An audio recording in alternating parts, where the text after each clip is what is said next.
ভালোবাসার সম্পর্কে অনেক কিছুই হয়, আবার দুজনের মনের আদান প্রদানে হয় লেনাদেনা। দুজনের মনের এক আলিঙ্গনের সৃষ্টি যে প্রেমের মহাসাগর, তা হয়তো এই দুনিয়ার অনন্য একটি শক্তিশালী সীমারেখা। তাই তো প্রেমের টানে বাংলাদেশে ছুটে আসা তরুণ তরুণীর সংখ্যা কম নয়। এবার বাংলাদেশি তরুণী তাহমিনা আক্তার বৃষ্টির সাথে প্রেমের সম্পর্কের টানে পাকিস্তানি নাগরিক আলিমুদ্দিন নামের 28 বছর বয়সী যুবক পার্বত্য জেলা খাগড়াছড়িতে ছুটে এসেছেন।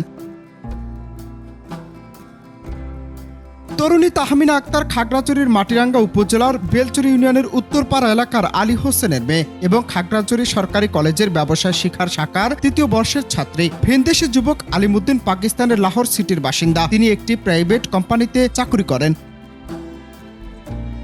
এ বিষয়ে জানা গেছে, সামাজিক যোগাযোগ মাধ্যম ফেসবুকের মাধ্যমে 8 মাস যাবৎ পাকিস্তানি যুবক আলিমুদ্দিনের সাথে তাহমিনা আক্তার বৃষ্টির সাথে প্রেমের সম্পর্ক গড়ে ওঠে। আয়ত্তে নিয়েছেন কিছু বাংলা ভাষাও। সম্পর্কের টানে গত 11 ডিসেম্বর আলিমুদ্দিন পাকিস্তান থেকে চট্টগ্রাম হয়ে বেলছড়িতে আসেন। এরপর উভয়ের সম্মতিতে তারা দুজনে বিবাহ বন্ধনে আবদ্ধ হয়ে এখন ওই পাকিস্তানি নাগরিক মেয়ের বাবার বাড়িতে অবস্থান করছেন। তরুণীর বাবা মোহাম্মদ হোসেন জানিয়েছেন, 19 ডিসেম্বর খাগড়াছড়িতে তাদের কোর্ট ম্যারেজ হয়। 22 ডিসেম্বর বেলছড়ি নিজ গ্রামে সামাজিক রীতি অনুযায়ী তাদের বিয়ে হয়। এ সময় তিনি আরো বলেন, আমার মেয়ে তার স্বামীর সাথে পাকিস্তানে চলে যাবেন মর্মে পাসপোর্ট ও ভিসার কাজ চলমান রয়েছে। ততদিন পর্যন্ত তারা এখানেই থাকবেন। দোয়া করি তারা যেন সুখী হয়।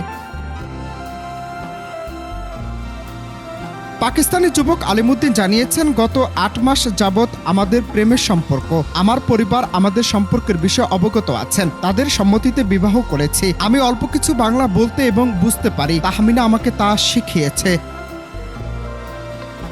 ঘটনার সত্যতা নিশ্চিত করে মাটিরাঙ্গা থানার ওসি মোহাম্মদ তৌফিকুল ইসলাম জানিয়েছেন, পাকিস্তানি নাগরিক প্রেমজনিত কারণে মাটিরাঙ্গা এসেছেন। তার অন্য কোনো উদ্দেশ্য আছে কিনা সেজন্য আমরা তার উপর নজরদারি রাখছি। পাকিস্তানি তরুণ ও মাটিরাঙ্গার তরুণীর প্রেম গঠিত বিবাহ পুরো জেলায় আলোচনার বিষয় হয়ে দাঁড়িয়েছে। দূর দূরান্ত থেকে অনেকেই এই নবদম্পতিকে দেখতে এসেছেন।